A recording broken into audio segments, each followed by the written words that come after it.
where do we start, Henry? There is another faction of Conservative MPs insisting that the Conservatives aren't right-wing enough. Sort of, yes. And this is actually the 12th faction, James, if you're counting, that I've totted up this morning. I think this is the 12th faction. I can go through them, but I think this is the 12th faction of... have you got them in front of you? Hang on, I'm just getting... Do you want me to go through them now? Yes, please. OK. So this is obviously Popular Conservatives. You've got the ERG, the European Research Group. Yeah. You've got they're a member of the Five Families, by the way. Right. And the New Conservatives, which is Danny Kruger and Miriam Cates, Jonathan Gullis, they're a member. The Northern Research Group, which is Jake Berry. Right. Just him. They're also a Five Family. No, he's sort of the leader. Okay. The CRG, the Common Sense Group, led by Sir John Hayes. That'd be CSG, wouldn't it? Oh, sorry, yeah, you're quite right. CSG. Yeah, that's because... No, that's right, mate. I'm older than you. Thank you. Yeah, okay. The CGG, the Conservative Growth Group, which is Liz Truss and Ranil Jayawardena. The One Nation Group. Yeah, they're all right. Well, yeah, that's Damien Green and a few of the others. Yeah. The CDO, the Conservative Democratic Organisation, which is sort of allies of Boris Johnson, Dame Priti Patel and Lord Cruddas. Lord. Yeah, that's 8. There's the China Research Group, the CRG, which is Alicia Kearns, Sir Ian Duncan-Smith. Yeah. There's the Net Zero Scrutiny Group. Yep. There's the Conservative... Who's in that? Ian Duncan-Smith. Quite a lot of people are in more than one of these groups. That shouldn't be allowed. Yeah, you are allowed multiple memberships, because today I recognise them all from different groups. That makes a mockery, because Liz Truss is launching the PopCons today, but she's also in the CGGGG. She's also in the CGG. And then there's, where do we get That's to? 10. The Net Zero Scrutiny Group. 11. Yeah. The Conservative Environment Network. CEN. Yeah. CEN, yeah. And then the BCC, which is still going, I'm told, the Blue Collar Conservatism, which Esther McVeigh founded in 2012. And who's in that then? Well, technically still Esther McVeigh, I think. They do list members that they have. I'm just trying to... They 30p Lee? No. They identify themselves as, quotes, working class conservatives. Right. But I've only got Esther McVeigh on that one. OK, so back to the top. There's a new one. There's a new gang in town. And it's led by Liz Truss. It's led by Mark Littlewood, who used to be head of the IEA, the Institute of Economic Affairs. He's the director, and he gave the opening and closing remarks today, where he welcomed some of his friends onto the stage. And those friends that he welcomed were Liz Truss, Sir Jacob Rees-Mogg, Mari Fraser, who you might not have heard of. She's a Conservative candidate for Epsom and Newell, but she went all the way to America for Donald Trump's inauguration. She did, and how dare you suggest that I might not have heard of these people? No, that's true. This is my turf. Do we know, is there funding involved in this organisation? If Littlewood is involved, it's always interesting to know where the money's coming from. Not clear as of yet. I suppose inquiries will be going in after their launch today. And Lee Anderson, by the way, James, was another one. He's in this one. He's in this new one. He's in this one as well, yes. And, I mean, it's difficult to know where to start. Firstly, the audience. You had everyone from Lord Frost, Nigel Farage, to David Starkey. It was certainly an interesting bunch of members who were there. Now, Mark Littlewood sort of set the ground, really, by having a go at quangos and said there are over 500 quangos in this country, and said they are ruling Britain at the moment. And then the first speaker was Sir Jacob Rees-Mogg. They all had different arguments, James. The crux of Jacob Rees-Mogg's speech was with regards to international institutions. So he said the Davos man is ruling the country at the moment. He then said that Tony Blair had been, in a way, quite sinister, and he felt that he had purposefully, for instance, tied the UK in with the Equality Act, the Human Rights Act and the Environment Act, which were only there to give power to judges and to sort of bind Parliament's successors, in the word of Sir Jacob Rees-Mogg. He also went on to criticise many international institutions. How do we allow this country to be properly run and raise the standard of living for all our voters? By giving them freedom over their lives and taking it away from the unaccountable, the faceless, the bureaucrat, and the pious platitudes of pompous politicians which have been running this country for too long. Popular conservatism is the answer. Sorry, what pardon?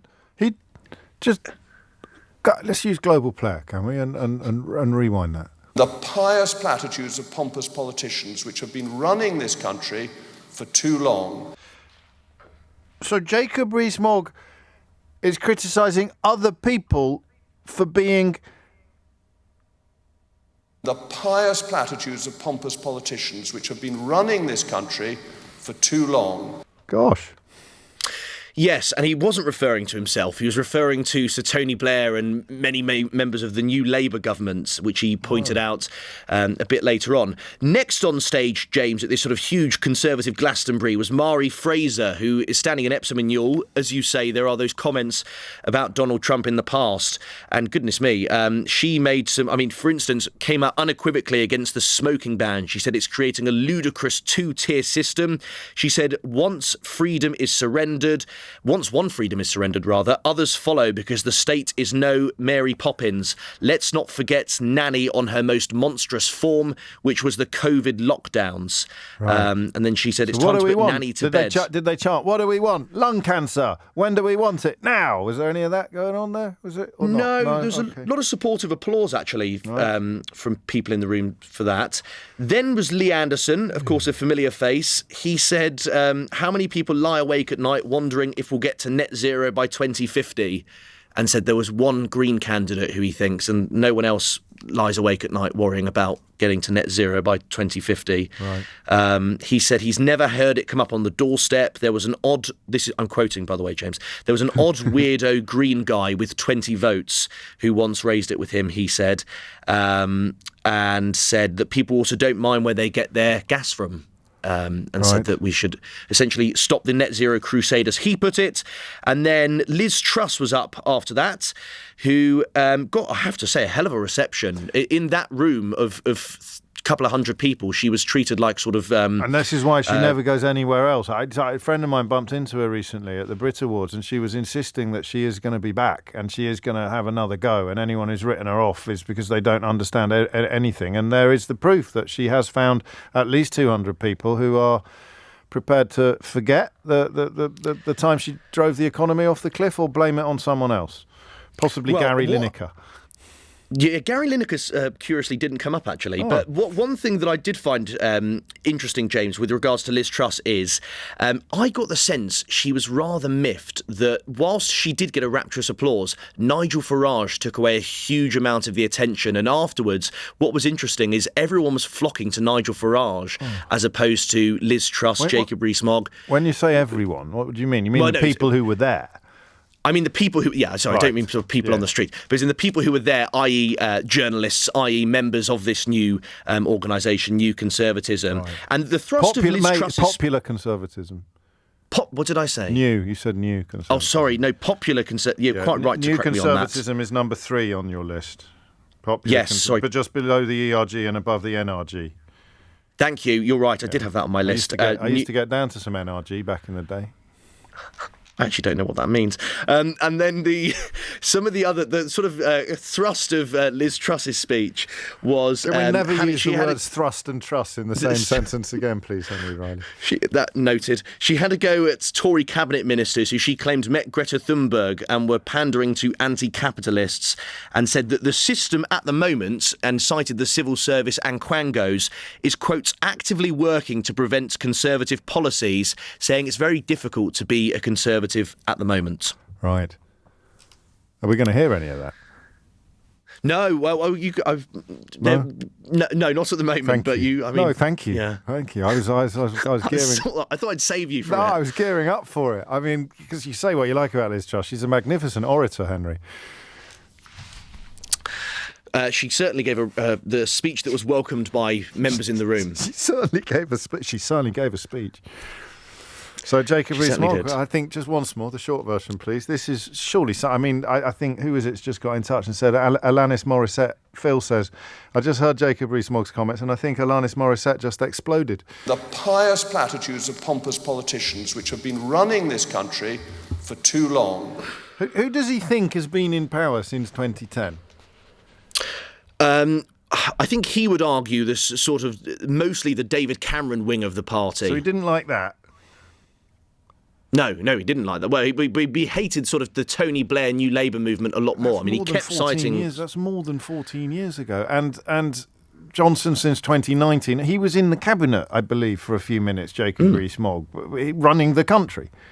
He's in the cabinet for a while. He was leader of the House of Commons, business secretary, Brexit opportunities minister as well. He had a number of portfolios. But the honest answer is, James, if that charge was put to him, yes, he would say that the reason the Conservatives haven't been able to do anything over the last 14 years is because Tony Blair sought to sort of bind Parliament with these pieces of legislation. Right. And he also cited the creation of the Supreme Court as one of those examples of giving power to judges. Following on the glorious success of smashing up our membership of the European Union, these are the people who believe that Britain can get even better still by smashing up more relationships with rules-based international institutions or legislation designed to protect, for example, British manufacturers or British farmers. We just need to get rid of a little bit more protection, and we'll suddenly be free.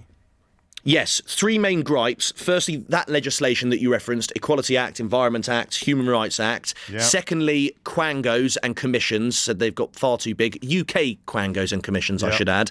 And then international institutions. They cited the WHO, the World Health Organization, Right. the World Trade Organization. Well, it's only 10 minutes since this lot were telling us that the World Trade Organization was all we needed to come That's out true, of actually. the European Union without any trade. It's almost like they don't know what they're talking about from one day to the next. Thank goodness you are there, Henry, to steer us through these choppy waters.